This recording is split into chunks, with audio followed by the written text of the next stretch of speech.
Hey, everybody. Welcome back to another episode of the Horse Geeks podcast, where we look at horses and riding from the inside out.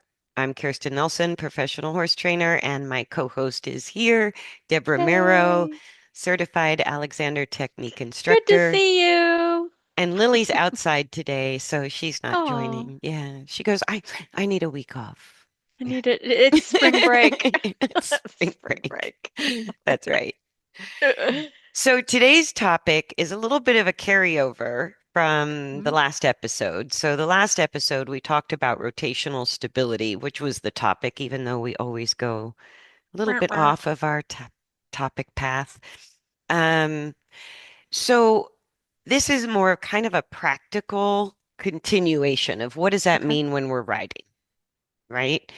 And I always get this question because flexing our horse's neck side to side is kind of it's part of training for a lot of different reasons, but it's directly related to when we bend that long neck and heavy head left or right on a Mhm. horse, it has a direct impact on rotational stability. So, on a practical level, if we want, like, I think the topic is really about suppling horses because that's one of the places it comes up the most is suppling horses. That'll be the title. Okay. And I had to kind of look up, as I always do, what's the definition? What's that Like, mean? I know, what's that mean? What does What's Webster have Google to say? say? Yeah, what does Google say? What does Webster say? Oh. And so suppling as a, I guess it's a verb, Mm. means make more flexible. And suppling horses is sort of one of those euphemisms we've used in training Forever. forever, right? And what does suppling horses mean? And that's really the intention, I think, a lot of times between bending the neck, even like as far as it will go left and right on a horse, with the intention of suppling the muscles, making the soft tissues of the horse release tension and increase flexibility, which is Hmm. what yoga is for people, right? So we kind of look Yeah. at, I mean, and my premise with that is you can still do it poorly. yeah, I think that's what we're going to talk I about. think that's what where we're Yeah. going with this today. We can still do it poorly. So if we just kind of look at suppling people for a second, Okay. Mm-hmm. my experience, because I was never a very flexible person, right? Hmm. And there are people who are hypermobile, Yes. who are And just born. flexing is and stretching is not okay with them. Right. So even It's though they not a can good idea. do the splits really easily, they Mm-hmm. can jump through their arms, they can put their foot around their head. It's like that hypermobility Hmm. is already almost excessive It suppleness. is. It's a genetic thing. Yeah. And so Hmm. horses can also be hypermobile. I don't think people realize that. So not all horses need to increase flexibility. A lot of horses need to increase resistance strength, which is Interesting more kind of concept. your Pilates type work versus your yoga type work, Okay. right? And like all gaited breeds, Mm. a lot of hot-blooded horses, and I would say half of all warm bloods, half hot blood, half of the population are Hmm. going to be on the hypermobile side, right? So Hmm. doing the same kind of neck stretching side to side with a hypermobile horse can actually lead to an injury, Right. right? If you do it with your stiff little pink horse, quarter horse, or whatever, it's a little different. Maybe, yeah, you're Icelandic. Maybe Yeah. it does need some more muscle Oh. flexibility. So my experience, I'm just going to share, was I'm not a very naturally flexible person, right? Hmm. Splits were like not on the menu. And so I used to take yoga classes diligently because I really wanted to improve my balance, improve my flexibility, and release chronic tension from my body. So I did yoga And my geeky self, of course, I did it 3 to 5 times a week because I can't jump into anything halfway, right? And I struggled, really struggled to anything that involved hip opening. There were special hip opening classes, which would Right, involve something along the lines of doing the splits with your legs. I right, go, not easy for me. And even sort of like the toe touch, like bending forward and touching my toes. I go, that was even a little bit of that was a big struggle for me. I'll admit right, it, right? And I worked so hard, like through the pain, trying to let my muscles increase flexibility. And I never got very good at it. I was like, always in the back of the class, chronically stiff. I was there and it did you help. showed up, I showed up and it did help, but I was never I could never get near some of the other people in the class. And I'm like, I guess that's just my body, right? right? And And then years later, when I started Alexander technique, right? And the thought of flexibility or suppleness was not even like on the printed menu. It wasn't part of the right. conversation. It's not usually for us as Alexander teachers. It's No, but when I started mm-mm, to do Alexander technique regularly, much to my surprise, I suddenly could touch my toes without hmm any pain. And I was like, how did that happen? I haven't practiced touching my toes. Just It's one not about day. that. Yeah, one day I sort of went, I wonder where I am, and sort of bent forward to touch my toes. And it was like I could put my hands on the ground. Right. And I went, That makes so much why? sense to me. So that's kind of what I want you to talk about a little is Okay. why did years of forcefully kind of stretching my tight muscles. There's the point. Well, not, There's and I was gentle. It wasn't one of those, militant yoga classes. It was very gentle, militant. but, and I did those too, but that didn't work either. So after years of regular yoga, why was I not much more supple hmm compared to less time learning the Alexander technique? I became way more supple as a hmm result. So, can you explain that to me? Because that's exactly going into suppling horses. It kind of works Oh, the same okay. way. So it to me, it's the level of organization and not the stimulus. So what we tend to do as humans is we go into, say, a yoga class and think we have to do the pose, and then that's going to help. But are we really doing it in a high level of organization of the head, neck, back, and pelvis? Or are we just doing the move? Because if we're just doing the move without checking in to see how well organized I am, then you've got the malfunction or the inability to reach potential, your So high that's potential. so that's why if we're doing any task, whether it's yoga or Mm-hmm. Pilates or weightlifting or whatever, riding, Mm-hmm. if we're not sort of consciously aware of coordinating our skull, spine, and pelvis during the task, then we're not going to achieve the result. Is that what you're of suppleness? We're not That's going what to, you're we're going to have a result. We're probably going to achieve it, but not at optimal health.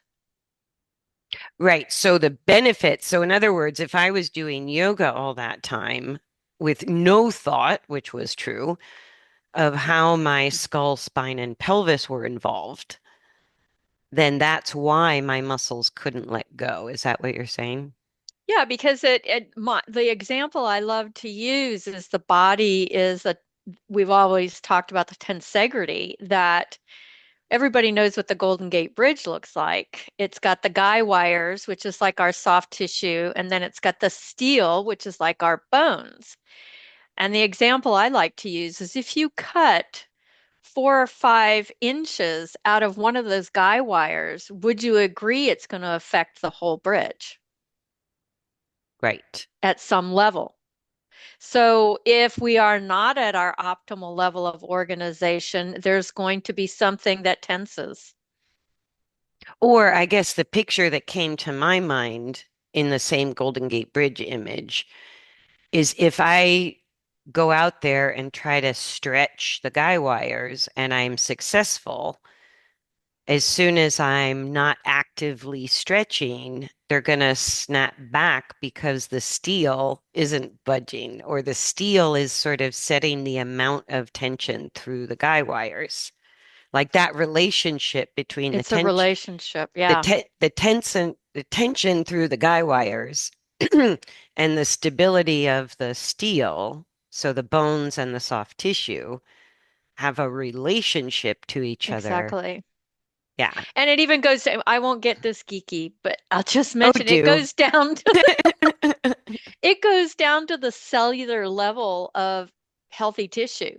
You know, it takes in, it combines everything about your complete health picture. So say I get a lot of yoga people with shoulder injuries, even doing something simple as downward dog, Interesting. because they tend to, I'm just going to use language because I can't really show it, but hunch their shoulders and close in to do the move instead of saying, oh, no, I really need to keep all my joints open and available. I might not be able to power through it though, Mm. doing it correctly. It's kind of like, because I'm a weightlifter, I can't lift as much weight when I'm well organized, but the question is, do I need to? So if we say the primary organization that you're talking about, Hmm. whether it's horse or human, actually, it's true, is sort of the stability of the skull, spine, and pelvis, and not only that internal stability, but the relationship of that axial skeleton to gravity. And Exactly. Yeah, you can, and the ground reaction force, which we've talked mhm, a little bit about. right. Being knowledgeable and having all that available information. So And in the AT work I did, as I learned to be more consciously aware and eventually in conscious control of that coordination through my skull, spine, and pelvis, it just released the need for excessive muscular tension throughout my whole body. exactly. And the body seeks it, no matter, I would think, a horse or a human. The body seeks that optimal place. Yeah, because it's the way it's designed to work. It's the Yeah. design. You look at a infant up until like a toddler, that level of organization is there and As they available. learn to sit up and crawl and Hmm. walk. Yeah. Yeah, that's available. Once you get to 3 and 4 year olds, you can start to see maybe some role modeling from other adults and, things that take us a little awry from our So original organization. it's in there somewhere. It's in there. We just Yeah. have to access it. But my point of bringing it up with people is it's not that different for horses. I So wouldn't think so. by paying no attention to my balance over gravity, which is related to weight distribution and muscle force, I couldn't release the tension out of my muscles easily. Or, like you're saying, some yoga people with shoulder injuries or shoulder pain, Hmm. because if we're not paying attention to how that primary line of the body Hmm. is stabilizing, organizing, or its relationship to gravity, then the wires or the muscles or Hmm. the rubber bands that support it fill in, typically by increasing muscle tension if the stability of the skull, spine, and pelvis decreases. Yeah, Like that, there's a it's a trend, an it's an exchange, innate subconscious level of survival. unconscious. Because I Yeah. think from the time we learn to walk, even before then, like I think they've said with babies on some of the research, babies won't go over a ledge They like won't that. go over a glass thing if there was an experiment with a baby going over, crawling towards the glass and just seeing it, they won't go over it. Right. So that fear of falling, I think, Hmm. is instinctual and unconscious. Oh, It's yes. completely subconscious, I guess you would say. But it's like that is why coordination adapts outside of our conscious awareness all the time. Hmm. It's the body's intelligence is don't fall. So until I could organize my skull, spine, and pelvis more appropriately and use it more appropriately in a conscious way, no amount of yoga was helping me become more supple because Exactly. it was Hmm. like that primary organization is going to retighten all the same muscles because I have a habit of organization there. So the body has to constantly say, don't Yeah. fall. So then it kind of, because I think of the bridge or a tensegrity model with a horse, and you're like suppling the neck. What is happening in that entire body Right. when you're isolating just the neck? And we like to do that as humans too. We don't realize maybe that this thing we're doing with the horse's neck, how is it affecting the back and the pelvis and Well, and that's everything what, else? people see something online and they go, oh, if it's good for that horse, it's good for my horse. So I go, the Good point. first line of delineation is if you're going to use carrot stretches or anything like that, or you're going to think you're suppling the horse's front end by bending the neck laterally back and forth, first question is, do you have a hypermobile horse? Good Or do you, question. you know, or do you have, because it's harder to tell. Horses, they really shouldn't be doing the splits. That would be bad. So how do you know if they're hypermobile? And I go, well, I call those ones the wiggly horses. Ah, my fish. I call it my fish Yeah. horse. So horses, Never when just you can get go on, anywhere. yeah, yeah. Hmm. So when you get on your horse to ride, the non-hypermobile horses feel sort of stuck and stiff. And the hypermobile horses, no matter what you're doing, they feel like they could just wiggle out from under you, or they feel like they've got body parts everywhere. They're the wiggly ones. And so a wiggly horse is a hypermobile horse, right? Right. And other horses that are stiff, they've stabilized the body, but usually in a way that the weight is not quite in the right place and the body isn't quite in a balanced coordination, but it's stabilized. And so That's a good that's, point.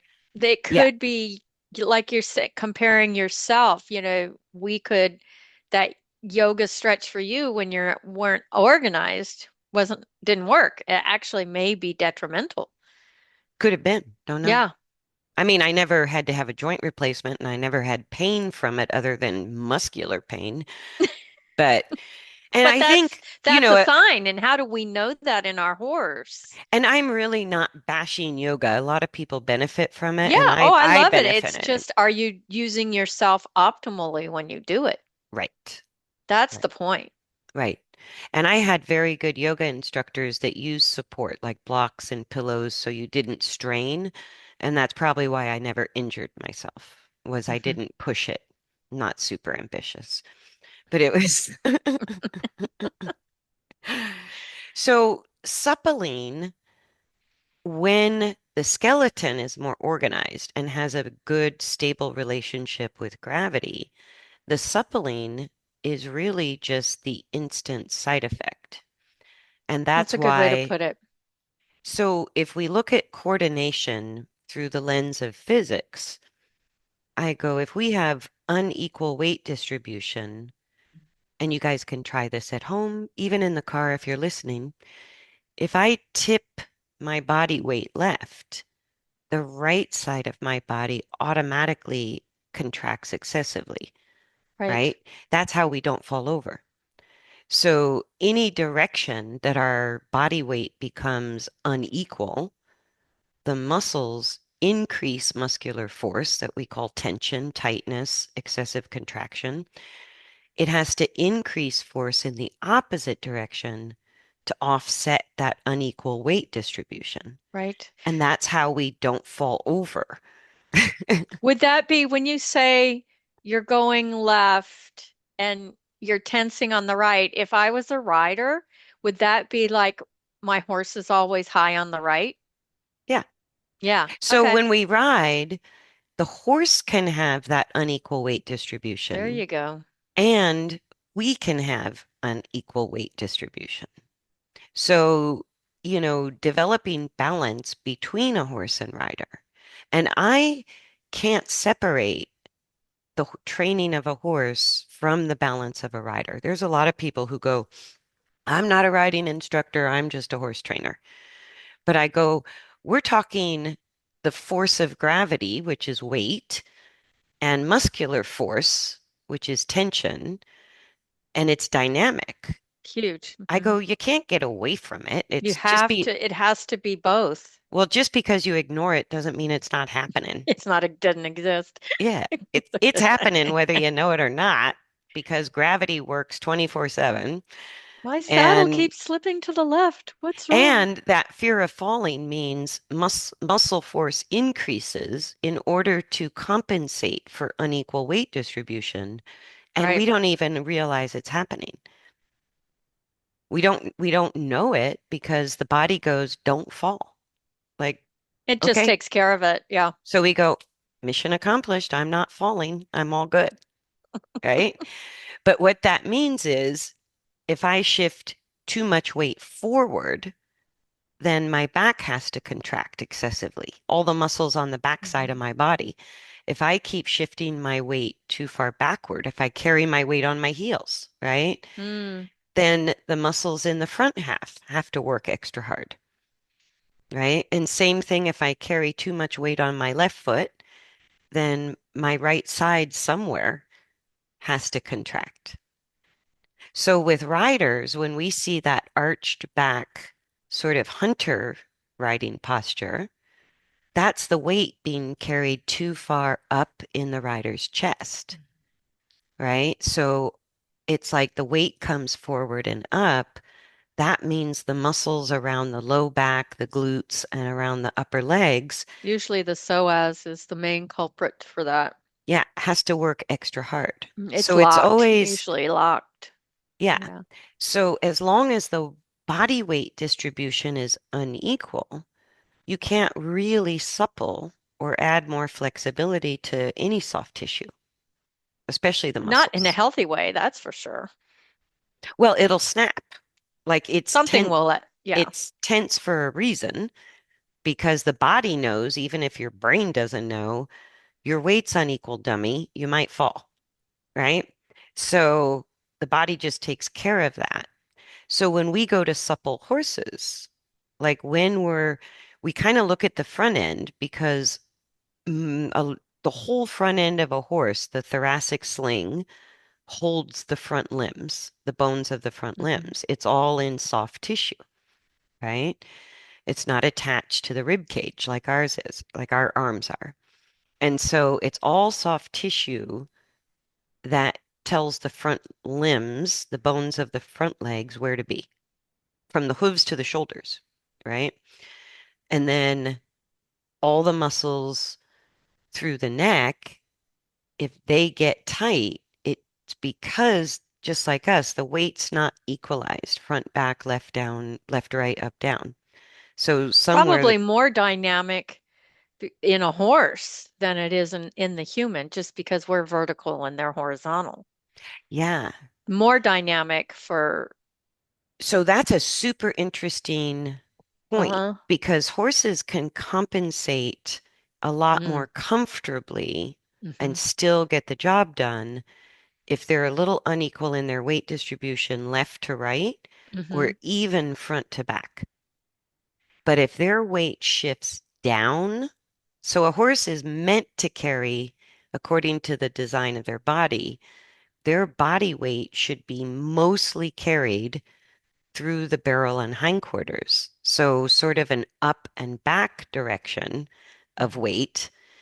And when they drop weight down, we also say they're on the forehand. Those two things happen simultaneously. It could be on the forehand, more left, more right, but it's like when the weight drops down. So that's what we call dropping the back. The weight drops down. Right. right? Which means all the muscles on the whole top line, not just the neck, but the back muscles, the top of the hindquarter muscles, the gluteals, have to contract excessively because the weight's too far down. And what we call lifting the back, it should be, right? There's lots of ways to do that, but in a very specific way, if we're talking physics, that means the horse has figured out how to shift the weight up and back, right? So if the And I weight think it's real shifts, important that you said the horse figures it out. It cannot be manipulated no, because with the the reins. It horses, can't. It just doesn't work that way. and I think this is a super important point to make about suppling and asking our horse to bend the neck a lot left to right, is that the design of a horse is the skull and the cervical spine, which is the neck, which sits in front of their torso. Ours is over our torso, Right. right? It Completely makes a different. big difference. Big difference. So their neck and head being in front of their torso on a horizontal plane, it's part of the axial skeleton. So it goes back to everything we just talked about with people, right? Hmm. So the skull and the neck ideally have to really line up with the thoracolumbar spine, which is the back, and the pelvic bones, which are on top of the hindquarters. And so bending it left to right takes away that axial alignment of the horse, Stability. right? And Yeah. so, but horses also, unlike people, they use their neck and head, even though it's part of the axial skeleton, it often has to function like an appendage, Hmm. right? So it has kind of a dual role for a horse. It is part of the axial skeleton, which is very important, right? For the stability of the entire body, like we just talked about, and for suppling all the muscles of the body, because horses need it to be stable the same way we need it to be stable. And Hmm. it ideally has a horizontal alignment with gravity, just like ours has a Right. vertical. Right. And so it is part of that important part of coordination, but because like horses' front legs are the equivalent to human arms, and the horse's hind legs are skeletally the same as human legs, right? So they have arms and legs as appendages, Mhm. but their legs are always on the ground, This right? is true. So if we have a sudden unequal weight distribution, or it's tricky, so like if we slip on ice, ground force reaction isn't there, right?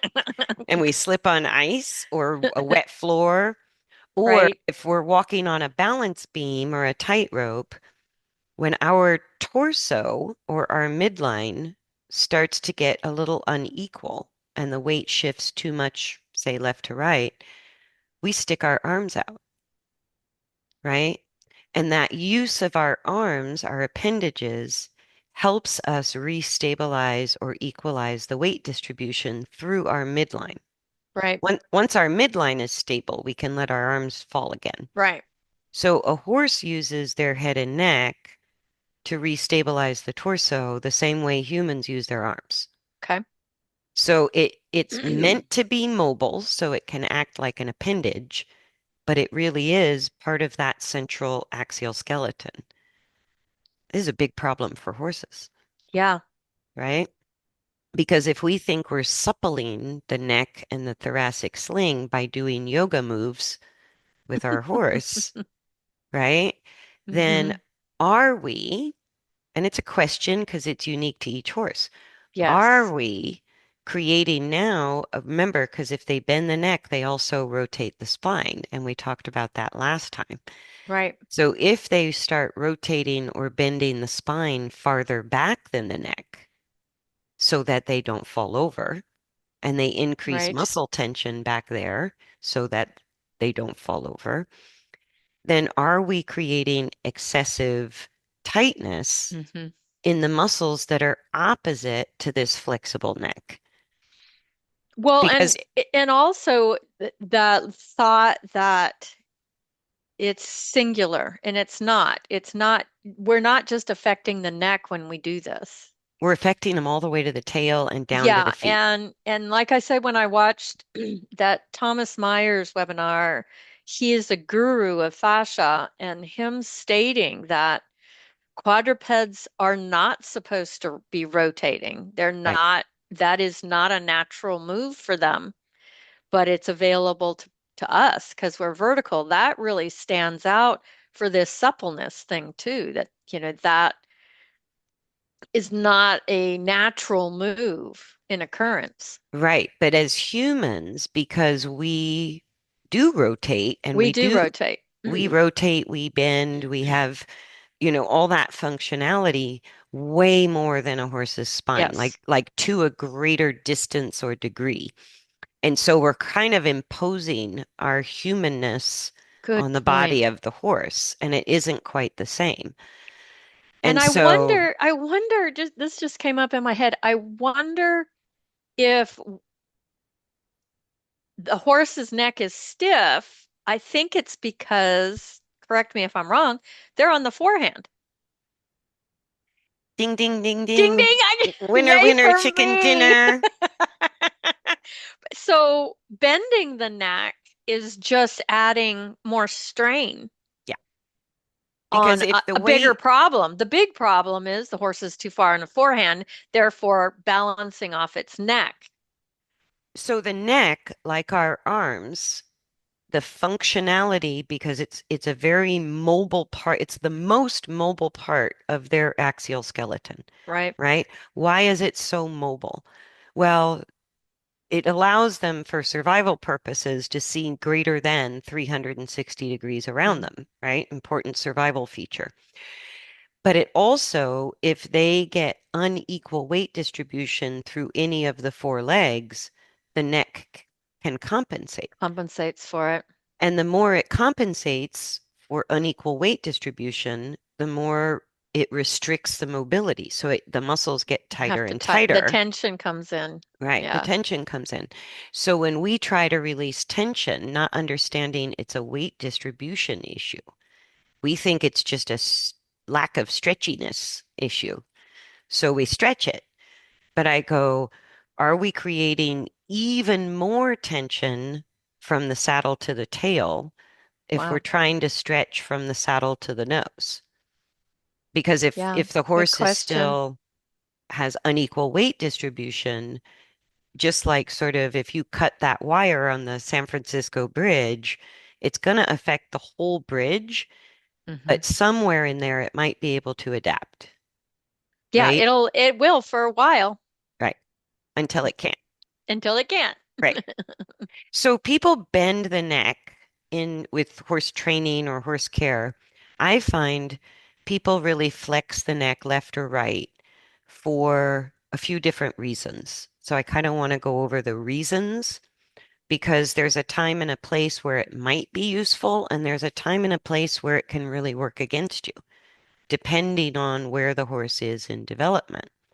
So, like we've talked about, like the carrot stretches, or even during training, really flexing, bending the neck left and Mhm. right, that can be for the purpose of suppleness. That's one reason people do it.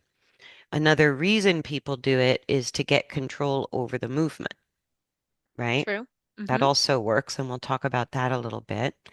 And the third reason people do it is to increase lateral bend, thinking that's how the horse should feel during lateral work or being straight on a circle.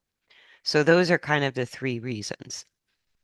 And the only one out of the three that I ever use it for is if I have a horse that's trying to be unsafe.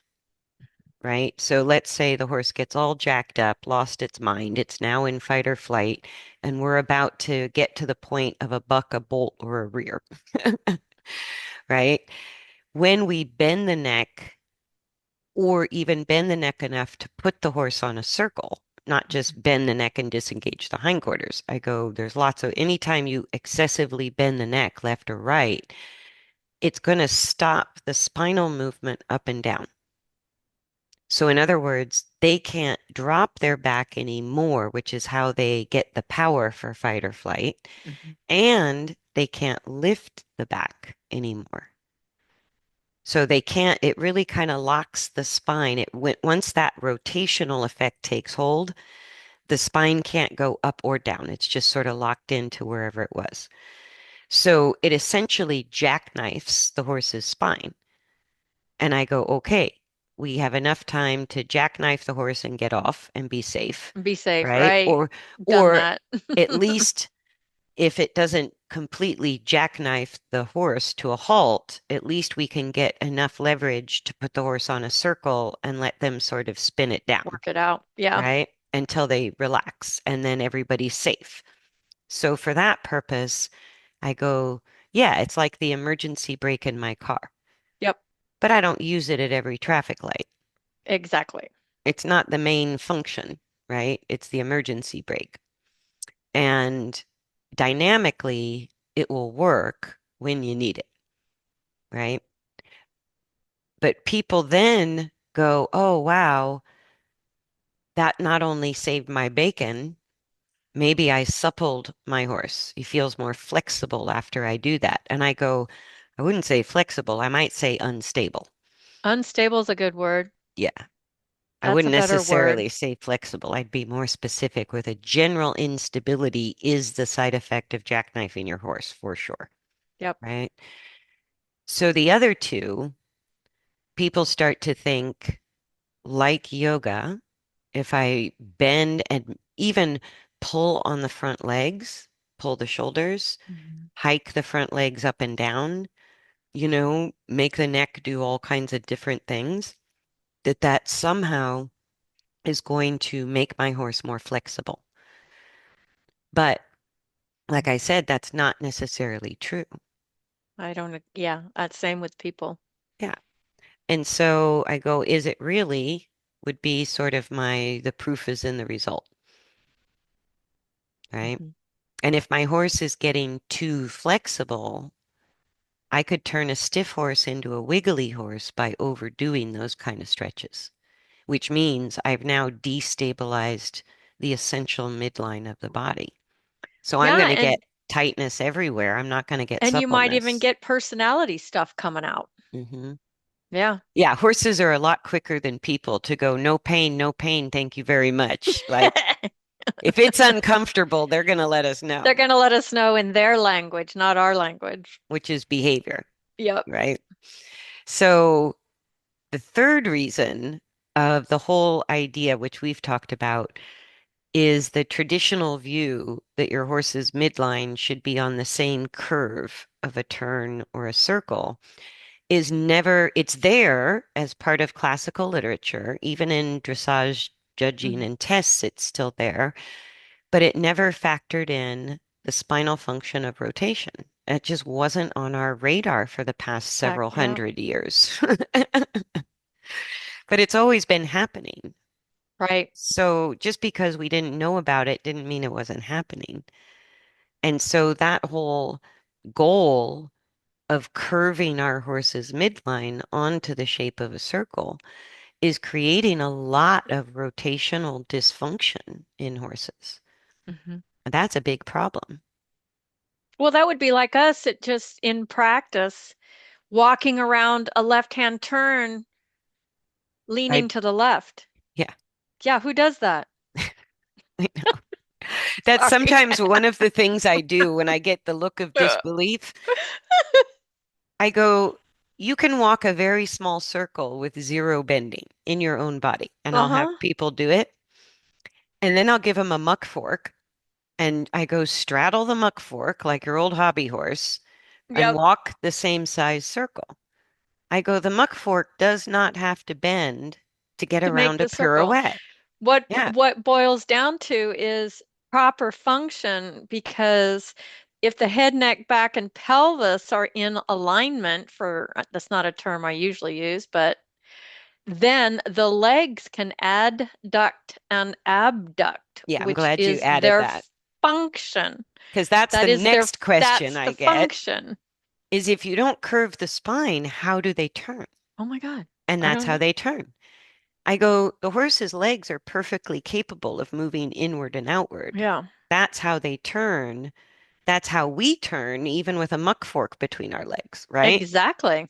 I go, so the whole straight midline alters direction in very small degrees by the Right. legs, and the legs don't have to even be obviously moving in and out. Right. It's Sometimes it's it's not that so obvious. subtle. Hmm. Yeah, it's so subtle you can't even see the legs move in and out. They just turn.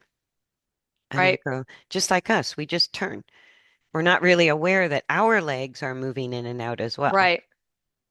So, so I go, it really is creating rotational problems in horses' barrels and pelvis when we think we need to feel the curve of the Hmm. midline. I go that, and that's again taking away from suppleness through the soft tissues, not increasing it. It's going to No, it's decrease there it. has to be a level of tension to make that happen. Yeah. And it increases tension in the, like you said, psoas, core muscles, back Hmm. muscles, in order to not fall when horses have that curve through the midline. They'll figure Right. it out. Their body figures it out, right? It's not comfortable. It's not easy. So we go Right. circles are hard, right? Circles are my friend. Because the horse resists us when it's a bad idea, Yeah, right? when they're not stable. Right. And so the whole suppling like yoga class, I go, ooh, be careful with that one. And you really need a very knowledgeable body worker. It's Hmm. not something anybody should just be pulling the legs forward or bending the legs any direction or causing the legs to be in a certain place or causing the neck to be in a certain place. I go, that is a little bit tricky territory unless you really understand what you're doing throughout the entire body at the same time. Yeah, and I think it's critical that that you could have some sort of inflammatory process going on in the horse that could trigger a tear Hmm. or something that you're not even aware of. It could, it could, we've talked about Lyme or EPM or just an inflammatory diet Right, that goes down to the cellular level. It's going to affect every tissue, right. especially when you're asking it to stretch. And that You're, body response could be in the joints. It can show yep. up as arthritis. It Hmm. can show up as a tendon ligament strain. Exactly. It can show up as chronic muscle tightness or a muscle tear or so much discomfort the horse blows up and says, Not having it. not having it. Not Not to to, have it. Even with treats, you can just take your treats and go over there. I'm not yep. having it. Yep. So Yeah. yeah, it's just the whole global thing that suppling the neck affects the entire system. And not in a good way. Not necessarily in a good way. Like we think if we do the carrot stretches left and right, it's always going to be good. I go, that is not true. I agree with you. It might be, I'm not arguing that fact, Right. but have we ever considered that it might actually do more damage than good, Yeah. It's right? kind of like one of the webinars I took about how individual they are getting with extreme athletes in their training Yeah, have to. because it's very one specific thing that has to happen for each individual and it changes, it evolves. So Even in the same individual, it in the same changes. individual, when Yes, when you get to optimum, there's going to be different things to challenge. yes. Yeah. Yeah, so you guys listening, I go try it for yourself. Like I said in the last podcast, if you sit on your horse and you bend the neck to the left, what you're going to feel is such a strong increase in muscular tension under the saddle and around the same inside leg that the whole saddle and the barrel will Will roll rotate. in the opposite direction. I go, that's in that increase of force that's lifting you up. So if I bend the neck left, I'm going to get an increase of muscle force under the saddle on the left side. And all that weight is going to shift over to the right side. So the It has whole to. It's the barrel, only way it'll work. it's a dynamic fact, Yeah, not my opinion. It just right. It's try a it. biomechanical thing. So Yeah. it's going to happen. And if you do it the other way, if you bend the neck right, you're going to get an increase of force under the right side of the saddle, which is also happening all the way through the back and the hindquarters. Right. It even sort of tips the pelvis at the same time it rotates the barrel. And so you're going to have right severe, even not a severe neck bend. Like if you really sensitize your seat, you can feel it at the first few inches of a left-right bend. Hmm. Just a few inches off a straight neck that's centered, you start to feel the muscle contraction under the same side of the saddle, and you start to feel the horse's weight and gravity pulling you the opposite direction as the barrel rotates. And I So go, it's it always there. it's But always, yeah. I've watched endless because it's super popular. This bendy neck deal is super popular in some classical dressage, usually around Spanish, Portuguese type classical dressage, and natural horsemanship. I go, those are the two places it's kind of the most popular. And a lot of the Western disciplines, it's kind of overused. It's not so in dressage, it would be kind of in that classical discipline realm. But if you look at like cutting cows, I was watching a video of this Love it. amazing cutting horse. Yeah. I go, that horse is following a cow, rapidly shifting left and right. Not once does their neck go up or down much, and never does it Left, right. bend left or right.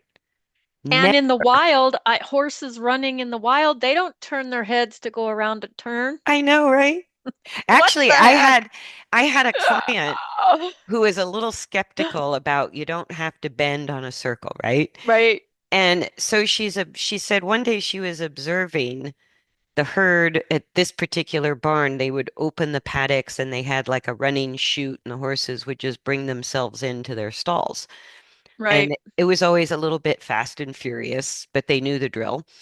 And so she watched him come in one night and she goes, there was a 90-degree corner that some of these horses had to do from the pasture to the chute, right? She goes, they made it at trot, canter, and walk without zero bending of the neck. right. They all made a 90-degree turn with a straight neck at speed. And I go, well, yeah. Why would they bend their neck? The reason horses bend the neck is because they're about to fall left or right. That's why they bend the neck in the Right. wild, right? So if their weight suddenly gets unbalanced too far to the left, they can throw their neck bend to the right as a counteract, I even right? have my own story. It was actually when I met you close to 20 years ago, is I was doing the hind end disengagement with a Stop that, bent stop neck, that, stop that. Yeah. and both of my horses, this is when I keyed in. If it had only been one horse, I wouldn't have thought anything of it. But both of my horses got stifle problems. Yeah. So I went, okay, wait a minute. This is not working. That was the same effect when I kind of moved out of natural horsemanship and what I was learning at the time. Hmm. I realized all three of my horses had hock issues and stifle issues. Wow. Okay. Not And just I me then. know because the hock and the stifle became hypermobile. Right. And they're not supposed to. They're not supposed to be. And so it was like basically the hind end had no power, no stability, and I Hmm. couldn't move on because I had repeated bending the Yeah, neck me and too. crossing the hind I did the legs same way thing. too many times. I did the same thing. Yeah, But and mine got better. I So when I rebuilt stopped it. doing that, we're fine now. Yeah. And mine were too. I rebuilt it and restored not only overcame arthritic issues, but restored the tightness and the functionality to Right. the hock and the stifle, and the horses were fine. But I'm like, oh my God, did I really have to I take that did that. detour and make some Yeah. extra work for I myself? I did it too. Right? And that's kind of why I think we're talking about it, because the more we bend a horse's neck laterally, thinking it's the correct way to track a circle, or Hmm. it is having a positive suppling effect on the horse's muscles, inadvertently, you've done it, I've done it, lots of people have Hmm. created joint issues, back and hindquarter weakness, as well Yep. as different pain issues as a result. And I go, that's because it was a human idea without Hmm. understanding how the horse's body really works, all the way nose to tail. And I go, it always works as a jackknife for safety Yeah. issues, as an I will use it emergency for that. brake, because you really put a horse in such a pickle that you take away the power. You So take away the power. the Hmm. more you do that, that's what you and I are talking about. We Right. finally go, oh, now he has no power. I took away too much, Yep. right? But I find, especially sort of in natural horsemanship, that that emergency brake idea somehow has slid into it also gives you suppleness. And I go, no, it gives you instability, but I instability is totally not agree what I with you call on that. suppleness. Yeah. Totally agree with that. And had I not paid the price myself with my own Me horses, too. I, I wouldn't have figured it out. Yep. And I go, who am I, right? I'm no Grand Prix rider or famous trainer, but I go, you can't, no matter who you are, Hmm. you can't fool with Mother Nature. No, no, It's like she's not playing when it comes to the mm-mm. body. You The don't get, dynamics of it all. yeah, you don't get away with a wrong idea without paying the price, either in a Mhm. health issue or a safety issue. I go, you're going to have some significant behavioral issues, or you're going to have some significant lameness issues Mhm. if you're too stubborn to just look at the way shit works. I go, not my Mhm. opinion, just Just sharing, reality. just Just sharing reality. how it works, because the horses can't tell us, and we're still, as humans, way too quick to go, my horse is just lazy, stubborn, crazy, hot. Oh, it's a hot blood. They always do that. It's a thoroughbred. They just have a tiny brain. And, or it's my horse's conformation. And I go, it's not a conformation issue, it's Mhm. a coordination issue. Exactly. And if you think about it, coordination, whether we're seeking suppleness or seeking strength, bodies change coordination because the body is managing force or weight, Exactly. right? So in a living body, that weight can go anywhere. That's the complicated part. Yep. So only when weight is sort of equalized or where it's meant to be does the coordination become balanced, Yep. right? And we can't force, like coordination is so complicated. We It can't is. be trying to move body parts around thinking we're going to get it. I go, if we look at it as weight shift, it gets a lot easier Yes. because that's what alters the coordination is weight and force distribution. I think we went very geeky on this one. I was trying to keep it I know practical. you said you weren't. I know. We're too geeky in our own heads. That's I the know. problem. But that is the practical side of it because it kind of needs a geeky explanation. But the Mhm. practical side of it is you had stifle issues And two horses. Yep. in two horses. Two of two. I only had two at the time, so And two of two. I had three at the time, and all three very different Hmm. breeds, by the way, too. Very different. Like some were naturally hypermobile, some were naturally stiff, but all three breeds, hock and stifle issues. Absolutely. And it took a while to re-strengthen the back Yeah, and it the does. hindquarter. Took me years. Yeah. Yeah. Yeah. So if we just don't think Like if you're jackknifing your horse because you're about to get killed, we all understand. That's appropriate. It's appropriate. It's appropriate. And I go, they're horses. Things happen. We do the best we can. But to continue to perpetuate, especially as a professional, to perpetuate the idea that excessive bending of the neck, left to right on a horse, has any other positive benefit is not fair to horses. I It, agree. yeah, I go for as much suppleness as you think you're getting here, you're getting just as much of a tension In the increase back. Hmm. opposite, right? Yep. Yep. And if we just decide every Grand Prix rider knows more than me, and this is what it says in all the classical training books, you put your horse's midline on the curve of the circle. If we can't move beyond that, I know it. we're just going to keep creating a problem for the horse's Sheer body. force problems. Yeah.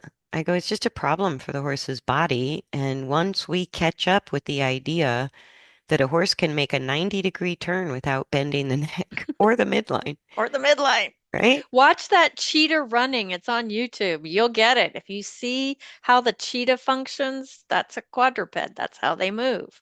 Well, and I'm sure there's got to be a bazillion videos of Horses running. horses running, horses playing. Right. And sometimes when they're feeling a little frisky, they'll shake the neck or bend it or toss the head. But I go, really, you'll never see a horse on their own purposefully bend their midline to make a turn. It just doesn't Doesn't happen. happen.